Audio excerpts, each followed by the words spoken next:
जय मसीह की प्रियो। हमारे इस YouTube चैनल में आप सभी का एक बार फिर से स्वागत है।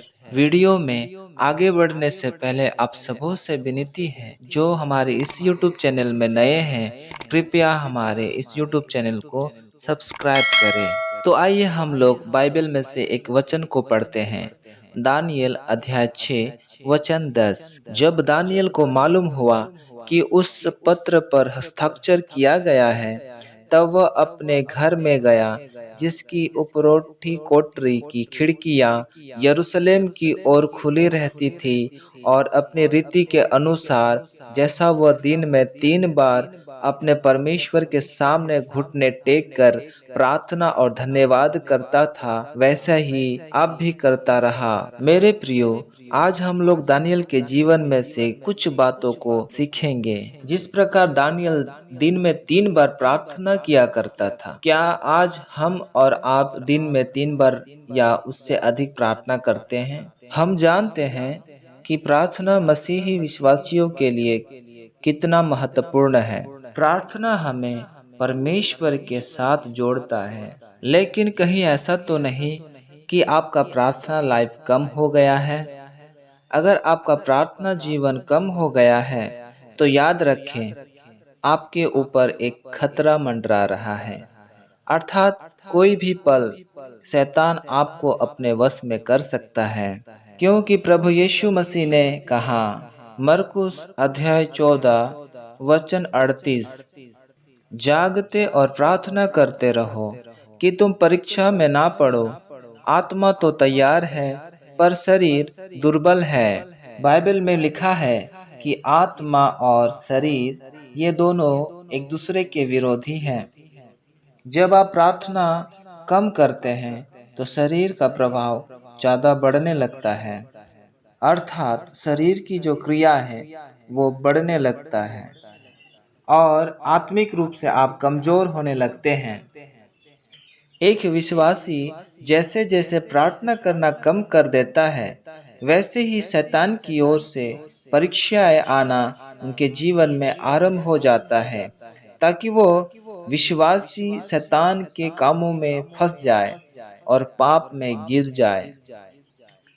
ऐसा नहीं है कि जो अधिक ज़्यादा प्रार्थना करते हैं उनके जीवन में परीक्षाएं नहीं आती।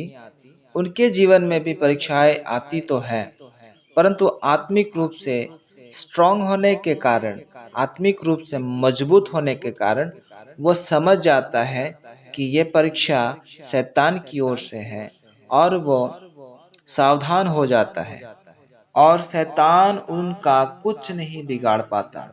कई बार आपने देखा होगा या फिर सुना होगा कि बहुत बड़े बड़े प्रीचर अर्थात पास्टर और वर्शिपर पाप में गिर जाते हैं।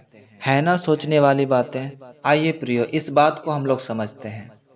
वह इसलिए क्योंकि वो प्रचार तो करते हैं, देश विदेश तो घूमते हैं, परंतु वे अपने व्यक्तिगत जीवन में इतना व्यस्त हो जाते हैं, इतना बिजी हो जाते हैं कि वो प्रार्थना करना भी भूल जाते हैं। फिर धीरे धीरे उनकी प्रार्थना लाइफ कम होने लगती है। व्यक्तिगत रूप से वो प्रार्थना में समय नहीं दे पाता है, जिसके कारण आत्मिक रूप से वे कमजोर होने लगता है। फिर शैतान मौका पाकर उस पास्टर को भटका देता है, या उसको उसके जीवन में बुराई को डाल देता है।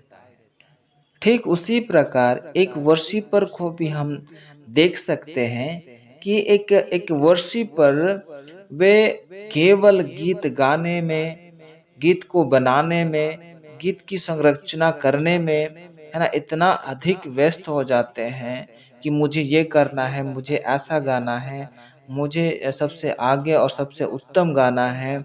बहुत सारी ऐसी चिंताओं में पड़े रहते हैं और उसी के धुन में लगे रहते हैं, लेकिन वो यह भूल जाते हैं कि उनको जो है प्रार्थना करना बहुत ही ज़रूरी है, और वह केवल गीत गाने में, गीत बनाने में, यह करना है, वह करना है, मुझे सबसे अच्छा गाना है, अच्छा बनाना है, और बहुत सारी ऐसी बातों में वो उनका ध्यान लगा रहता है।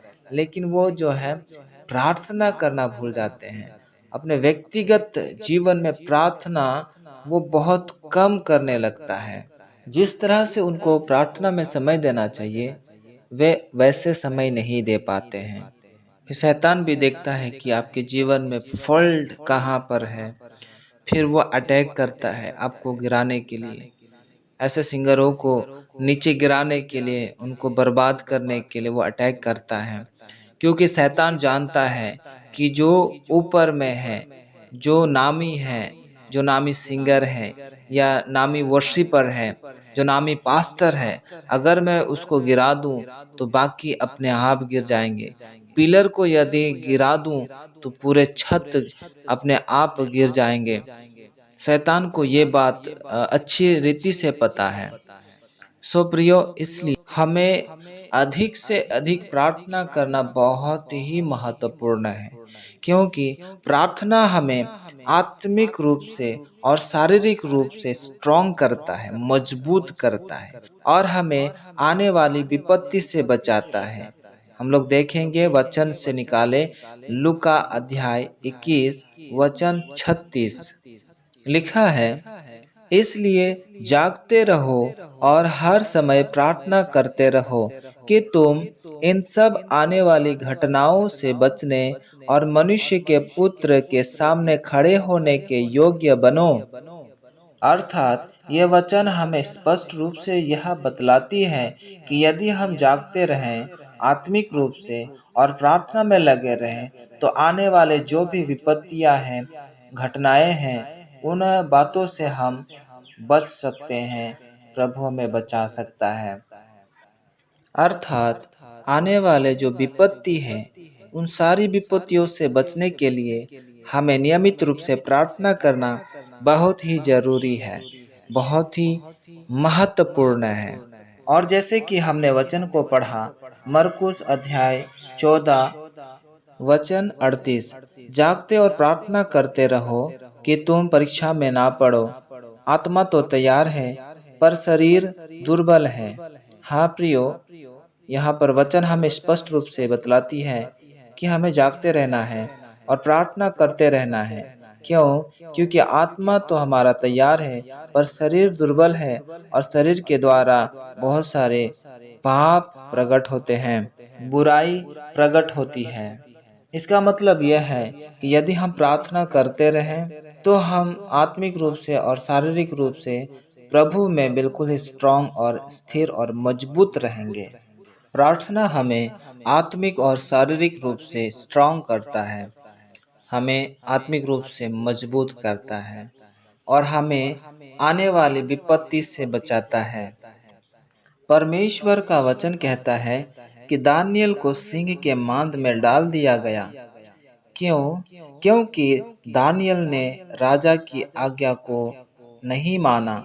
इसलिए नहीं माना क्योंकि वह आज्ञा परमेश्वर के आज्ञा के विरुद्ध में थी। विपत्ति होने पर भी दानियल ने 3 बार प्रार्थना करना ना छोड़ा। और हम लोग देखते हैं कि सिंह के मांद में भी सिंह दानियल का कुछ नहीं बिगाड़ पाता, एक खरोच तक भी नहीं लगा होता है, क्योंकि दानियल को बचाने के लिए परमेश्वर ने स्वर्गदूत भेजा था और स्वर्गदूत ने उन सिंहों के मुंह को बंद कर रखा था।